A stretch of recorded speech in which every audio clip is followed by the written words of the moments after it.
이 일은 아하수에로 왕 때에 있었던 일이니 아하수에로는 인도로부터 구스까지 127 지방을 다스리는 왕이라. 당시에 아하수에로 왕이 수상궁에서 즉위하고 왕위에 있은 지 제3년에 그의 모든 지방관과 신하들을 위하여 잔치를 베푸니 바사와 메대의 장수와 각 지방의 귀족과 지방관들이 다 왕 앞에 있는지라. 왕이 여러 날 곧 180일 동안에 그의 영화로운 나라의 부함과 위엄의 혁혁함을 나타내니라. 이 날이 지남에 왕이 또 도성 수산에 있는 귀천간의 백성을 위하여 왕궁 후원뜰에서 7일 동안 잔치를 베풀세.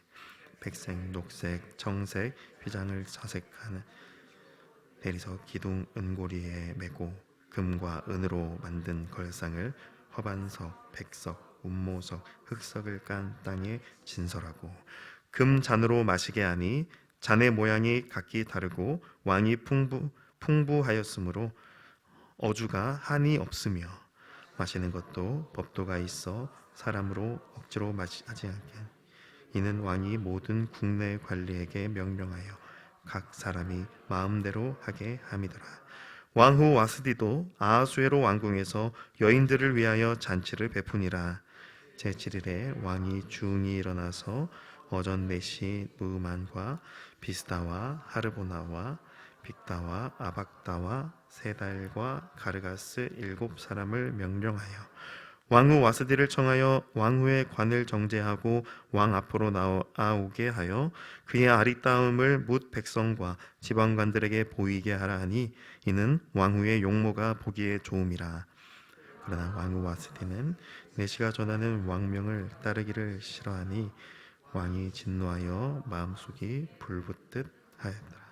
왕이 사례를 아는 현자들에게 묻되 왕이 규례와 법률을 아는 자에게 묻는 전례가 있는데 그때에 왕에게 가까이하여 왕의 기색을 살피며 나라 첫 자리에 앉은 자는 바사와 메대의 7지방관 곧 가리스나와 세달과 아드마다와 다시스와 메레스와 마르스나와 무무간이라. 왕후 와스디가 내시가 전하는 아하수에로 왕의 명령을 따르지 아니하니 규례대로 하면 어떻게 처치할까? 무무간이 왕과 지방관 앞에서 대답하여 이르되 왕후 와스디가 왕에게만 아하수에로 왕의 각 지방의 관리들과 무 백성에게도 잘못하였나이다. 아하수에로 왕이 명령하여 왕후 와스디를 청하여도 오지 아니하였다 하는 왕후의 행위의 소문이 모든 여인들에게 전파되면 그들도 그들의 남편을 멸시할 것인즉 기부인들이 왕후의 행위를 듣고 왕의 모든 지방관들에게 그렇게 말하리니 멸시와 분노가 많이 일어나리이다. 왕이 만일 좋게 여기실진데 와스디가 다시는 왕 앞에 오지 못하게 하는 조서를 내리되 바사와 메대의 법률에 기록하여 변개함이 없게 하고 그 왕후의 자리를 그보다 나은 사람에게 주소서. 왕의 조서가 이 광대한 전국에 반포되면 귀천을 막론하고 모든 여인들이 그들의 남편을 존경하리이다 하니라. 왕과 지방관들이 그 말을 옳게 여긴지라 왕이 무무간의 말대로 행하여 각 지방 각 백성의 문자와 언어로 모든 지방에 조서를 내려 이르기를 남편이 자기의 집을 주관하게 하고 자기 민족의 언어로 말하게 하라 하였더라. 아멘. 사랑하는 성도 여러분, 오늘 우리가 읽은 에스더 말씀, 오늘 새벽부터 이제 에스더를 함께 묵상하게 됩니다. 이 에스더가 어떤 성경일까요? 단순히 보면 이 책은 역사 이야기를 그냥 기술해 놓은 것 같아 보입니다. 또는 문학 전체가 아주 철저하고 정교하게 구성된 책처럼 보입니다. 학자들은 에스더서의 중심을 에스더 개인에게 일어난 스토리로 보거나 또는 이 유대 국가 이스라엘의 전체에게 일어난 스토리로 보곤 합니다. 또는 이솝 우화와 같이 단지 교훈적 메시지를 주는 하나의 이야기로 보기도 합니다. 우리는 이 에스더서의 스토리를 어떤 관점으로 보아야 할까요? 에스더서가 성경 66권에 포함된 정경이라고 할 때 이 책은 분명 성경 전체와 조화를 이루고 있음을 알아야 합니다. 즉, 성경 말씀을 통해 우리를 죄에서 구원하고자 하시는 그 구속에 관한 이야기라는 것을 알아야 하는 것이죠. 결국 하나님께서 메시아를 보내실 것이고 하나님의 백성 이스라엘을 죄로부터 구속하시며 거룩한 백성으로 삼으시는 것, 그것을 말씀한다라는 겁니다. 이러한 하나님의 구원 이야기로 에스더서를 읽으면 이 말씀의 스토리와 등장인물들이 무엇을 의미하고 또 무엇을 가리키고 있는지를 알 수 있습니다. 먼저 오늘 본문 1절을 보면 이 일은 아하수에로 왕 때에 있었던 일이라고 소개합니다. 즉, 에스더서에 기록된 이야기는 페르시아의 황제였던 아하수에로가 다스리던 때, 그때에 일어난 일임을 보여줍니다. 아하수에로라고 하는 명칭은 히브리식 이름이고 헬라어로 바꾸면 크세르크세스라고 하는 이름입니다. 이 인물은 페르시아 전쟁사에 기록되어 있는 인물입니다. 주전 481년부터 479년까지 페르시아와 그 주변을 통치했던 왕으로 기록되어 있는데 그 기록에 보면 성경과 일치하는 부분이 분명히 있습니다. 이스라엘과 유다가 멸망한 후에 끝이 없을 것 같던 왕국 바벨론의 통치가 끝이 나고 그에 이어서 더 강력한 나라인 페르시아가 세계를 제패하게 되었습니다. 이와 같은 세계 속 굵직한 역사의 흐름 가운데에서도 하나님의 세밀한 손길, 즉 자기 백성을 향한 구원의 손길은 여전히 영향을 미치고 있었던 것이죠.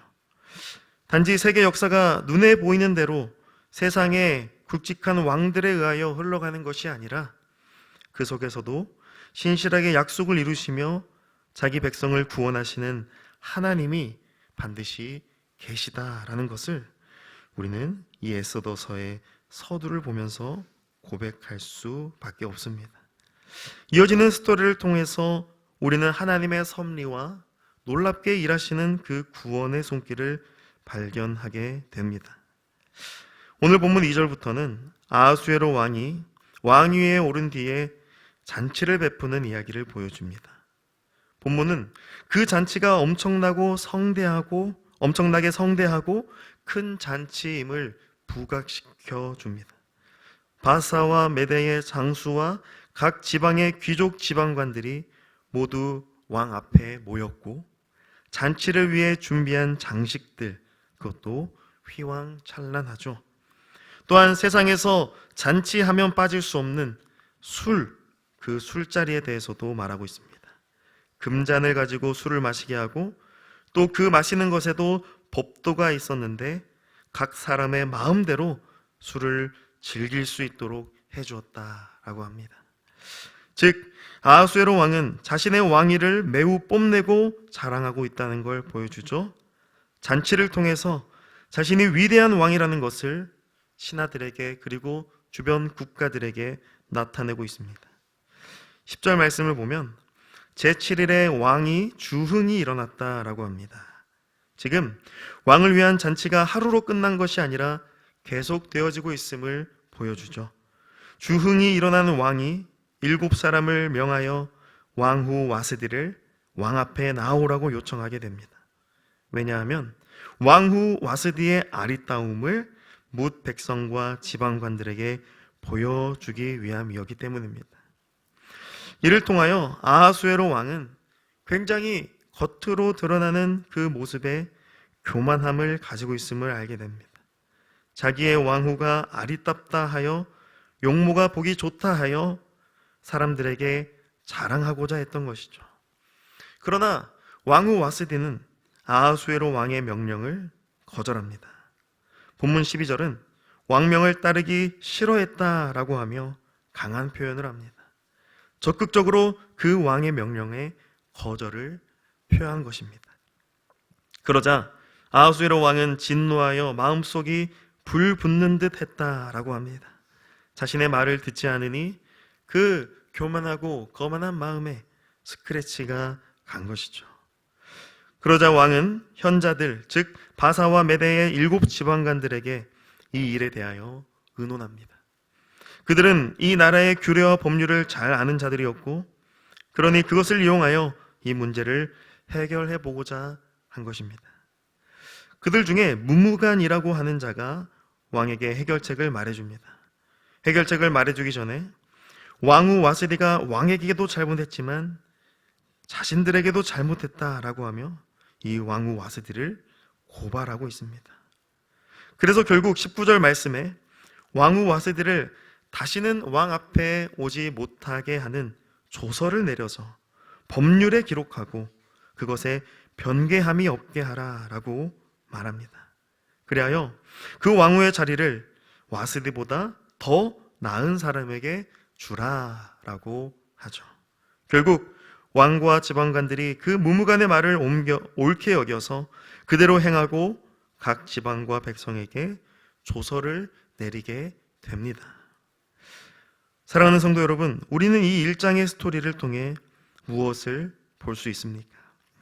왕과 왕비의 잘잘못을 따진다면 아마 남자 편, 여자 편으로 나뉘게 되어버리는 결과를 낳게 될 수도 있습니다.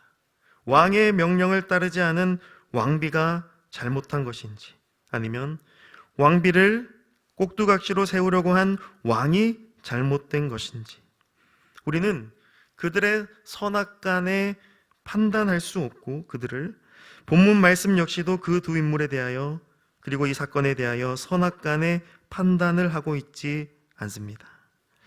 하지만 중요한 사실은 이 일을 통해서 어떤 한 가지 사건이 일어나게 됐다는 겁니다. 바로 왕후의 자리가 열리게 되었다는 거예요. 다른 사람에게 열리게 된 왕후의 자리를 보여줍니다. 현재 왕후가 폐위를 당하고 다른 왕후가 그 자리에 오르게 될 것임을 예고하면서 1장이 마무리됩니다. 그렇다면 하나님은 이 세상 역사 안에서 일어나는 이 일들 속에서도 반드시 하나님이 원하시고 뜻하시는 계획을 이루어 가신다는 걸 우리는 볼 수 있어야 하죠. 비록 세상 역사 속에 이스라엘 백성도 아닌 메데 바사, 즉 페르시아의 왕과 왕후의 실랑이를 보여주고 있지만 그 일들 가운데서도 반드시 하나님이 원하시고 뜻하시는 일이 이루어지고 있다는 것입니다. 하나님은 어떠한 방법으로든 세울 자를 세우시고 패할 자를 패하시는 분이시며, 이를 통하여 하나님이 택한 자기 백성을 구원으로 인도하시는 하나님이시라는 겁니다. 우리는 세상을 바라볼 때 바로 그와 같은 관점으로 바라보아야 합니다. 마치 내가 하나님이 되어서 선악간에 판단하고 무엇이 옳고 그르고 좋은지 나쁜지 내 입맛대로 결정하고 선택하는 것이 아닙니다. 그것은 마치 아하수에로 왕과 같이 교만하여서 자기의 명령대로 자기의 눈에 보기 좋은 대로 하고자 하는 하나님 앞에서의 그릇된 모습과 같습니다. 또한 우리는 내가 하나님이 되어서 하나님 말씀에 불순종하는 죄를 범해서도 안 되죠. 마치 왕후 와스디와 같이 왕의 명령에 거절하여 거역하여 끝내 그 자리에서 내쫓기게 되는 그 일에 처하게 되는 것이 불순종의 모습임을 잊어서는 안 됩니다. 그렇기 때문에 우리는 그 모든 일들 가운데에서 반드시 신실하신 하나님, 친히 말씀하시고 약속하시는 그 구속과 구원을 이루시는 하나님을 신뢰해야만 합니다. 나의 교만함 또는 나의 불순종을 내려놓고 모든 역사와 만사를 주관하시고 이끌어 가시는 그 하나님의 손길을 보며 믿고 신뢰해야 하는 것입니다. 사랑하는 성도 여러분, 바라기는 지금도 살아 역사하시며 반드시 자기 뜻을 이루시며 자기 백성에게 구원의 은혜를 베푸시는 여호와 하나님을 믿는 믿음으로 살아가시기를 축복합니다. 세상을 바라볼 때, 그리고 내 삶을 바라볼 때 그 크고 광대하신 위대하신 하나님의 일하심을 바라볼 수 있는 우리의 믿음이 되기를 주님의 이름으로 간절히 축복합니다. 아멘. 기도하겠습니다. 하나님 아버지 감사합니다. 신실하신 하나님께서는 세상 모든 역사와 만사를 주관하시고 섭리하시는 하나님이심을 믿습니다. 그 하나님께서 지금도 세상을 다스리시고 내 삶을 다스리시며 반드시 우리를 그 하나님의 구원의 은혜로 인도하고 계심을 믿습니다. 오늘도 그렇게 신실하게 역사하시는 하나님을 믿고 신뢰하며 동행하며 주님이 주시는 기쁨과 평안을 누리게 하여 주옵소서. 이 모든 말씀 우리 주 예수님의 이름으로 기도드리옵나이다. 아멘.